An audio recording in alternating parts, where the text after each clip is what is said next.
In a land of wide skies and northern winters, people from many corners of the earth brought with them not only hope and labor, but faith.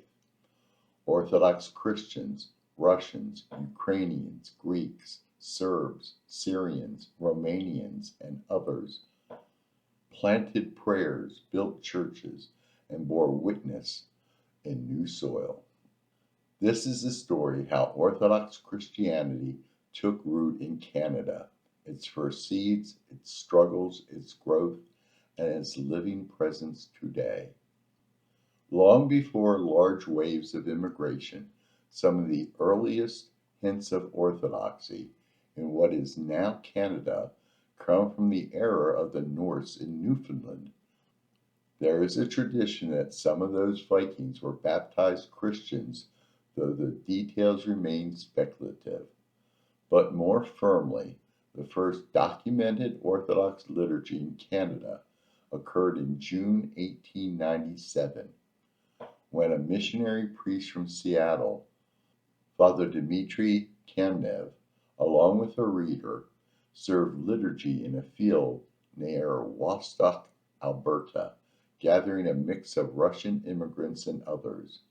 This humble service marked the beginning, a sign that the Orthodox mission in North America would extend northward. Elsewhere, immigrant communities from Eastern Europe and the Middle East began settling in Canada in the late 19th and early 20th centuries. In 1904, Bishop Tikhon, vice regent for the Orthodox Church in America, consecrated St. Barbara's Church in Edmonton and Holy Trinity in Winnipeg. By 1907, Orthodox faithful in Montreal founded St. Peter and Paul Church, incorporating their congregation under Russian mission auspices. Much of this early work was under the jurisdiction of the Russian mission in North America, which provided clergy, liturgical support, and oversight to scattered Orthodox communities across Canada. These early parishes, schools, and small monastic endeavors were fragile, often depending entirely on the local faithful's sacrifices, their own labor, and remittances from abroad. The year 1917 brought upheaval to the Orthodox faithful worldwide. The Russian Revolution severed financial and administrative support to many dioceses and missions abroad. In Canada, the mission could no longer rely on support from Moscow. Communities were left to fend for themselves.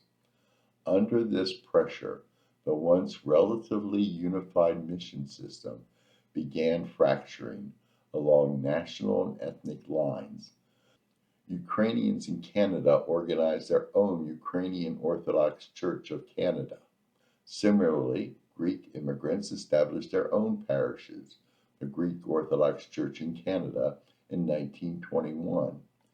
In that same era, in 1924, the Antiochian Orthodox Christian Archdiocese was founded to care for Syrian and Lebanese immigrants under Canadian jurisdiction. One of the early leaders in Canadian Orthodox life was Archimandrite Arseny, consecrated Bishop of Winnipeg in Canada in 1926.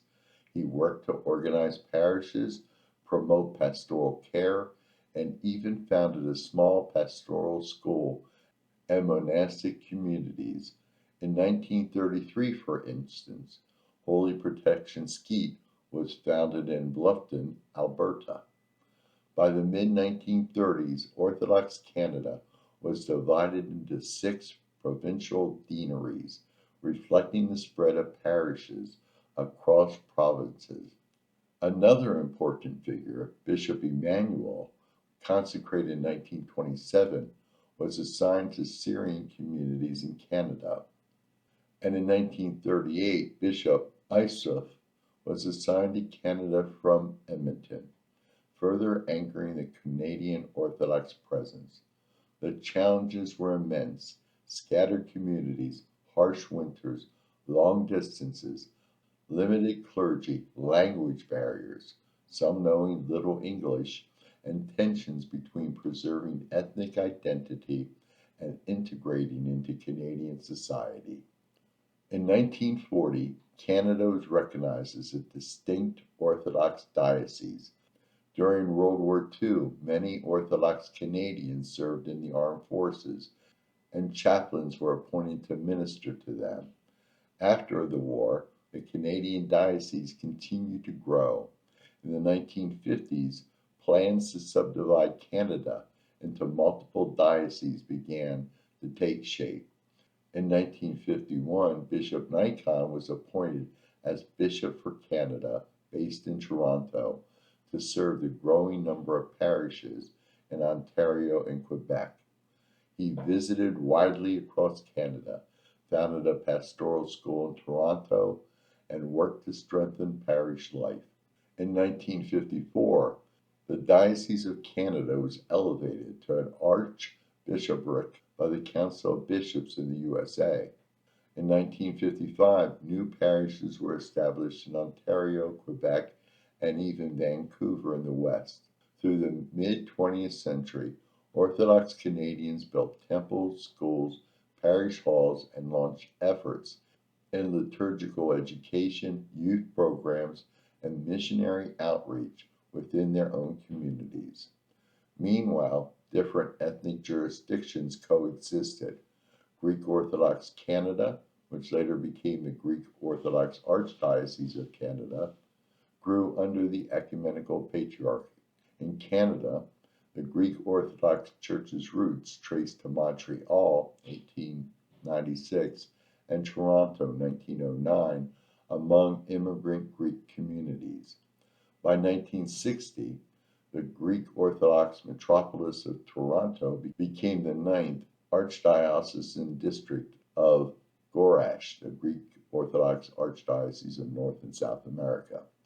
In 1996, that metropolis was elevated to the Archdiocese of Canada under Bishop Sartorius. The Canadian Orthodox scene also saw other smaller groups, Old Calendarist movements. The Canadian Orthodox Church movement centered at the All Saints Monastery in British Columbia, and various independent or traditionalist jurisdictions. In the latter decades of the 20th century into the 21st, the Orthodox Church in Canada matured. Some of the key themes: Canadian Orthodox life is no longer simply immigrant Orthodox. Parishes now serve Canadians of many backgrounds, children and grandchildren of immigrants, converts, intermarried families. The challenge is how to remain faithful to the Orthodox tradition while incarnating it in Canadian culture and language. Many parishes now celebrate in both heritage languages, Greek, Russian, Ukrainian, Arabic, Romanian, Serbian, etc., and English, or even entirely in English. This shift helps new generations connect spiritually.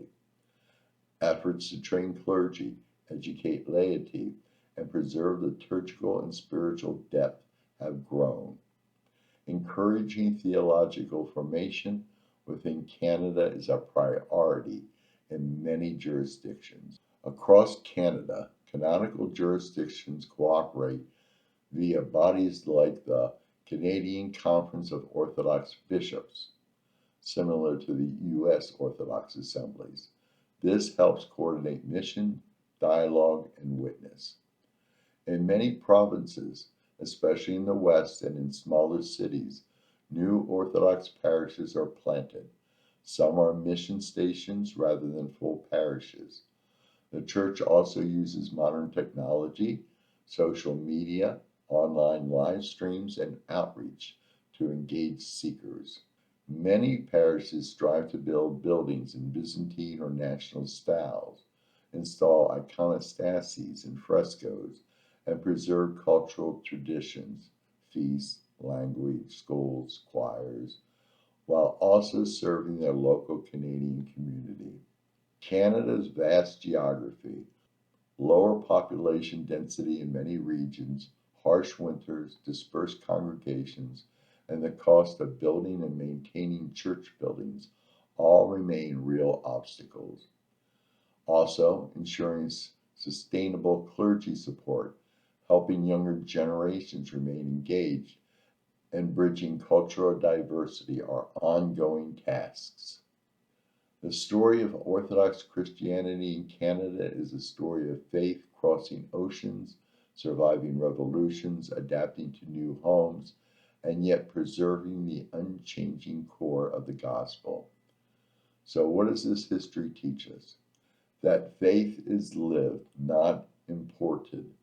Those early faithful did more than bring icons. They built communities in sacrifice, prayer, and love. That identity is dynamic. The Orthodox Church in Canada is called to be both rooted in ancient tradition and responsive to the cultural realities of Canada. That unity matters. While multiple jurisdictions exist, the fullness of Orthodox witness in Canada is strengthened when bishops and faithful cooperate, pray, and act in concert. That mission is ongoing. Canada still has many places unreached by Orthodox witness, many people seeking spiritual depth. The Church's future lies in planting parishes, supporting laity, forming clergy, and offering Christ to all. So may the churches across Canada, from Vancouver to Halifax, from the north to the prairies, continue to be beacons of light. May the prayers of saints guide them and the Spirit strengthen them. Well, I hope you enjoyed this brief little video about the history of Orthodoxy in Canada. And if so, I'd ask you to consider subscribing to the channel, thumbs up, notifications, all the stuff that everybody asks for. And the reason is I do these videos to try to spread the faith. And the way the YouTube algorithm works, the more people that subscribe, like, comment, watch time, means that more people get to see these videos as suggested on their screen. So I would appreciate your help on that. Well, thank you for watching, and have yourself a blessed day.